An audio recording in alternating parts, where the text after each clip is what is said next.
नमस्कार प्रणाम। आप सब देख रहल बानी भोजपुरी रफ्तार न्यूज। एक बार फिर से आप सबके बीच हाजिर बानी नई अपडेट नई न्यूज के साथ। पापा बन गए मार्कंडे बाबा।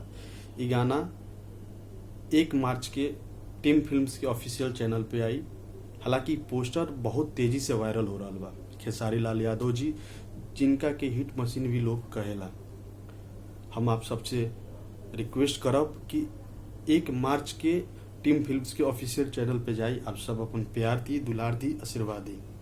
हालांकि ये एल्बम के पोस्टर पर रिलीजिंग डेट नहीं देले, लेकिन हमके पता बा कि 1 मार्च के वही समय 6:30 के आसपास ये एल्बम रिलीज हुई सुबह में, और टीम फिल्म्स के ऑफिशियल चैनल जो बा वही पर रिलीज हुई।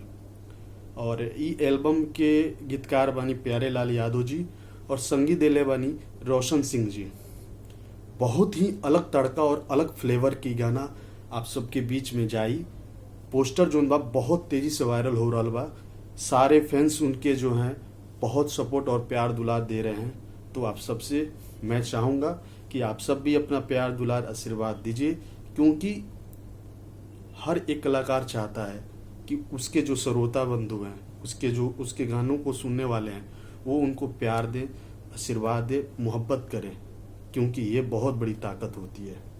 हम फिर मिलेंगे अगले बार एक अलग नई न्यूज के साथ, एक अलग अपडेट के साथ, एक अलग तड़का के साथ, एक अलग फ्लेवर के साथ मैं आप सबके बीच फिर से मिलूंगा। तब तक के लिए आप सब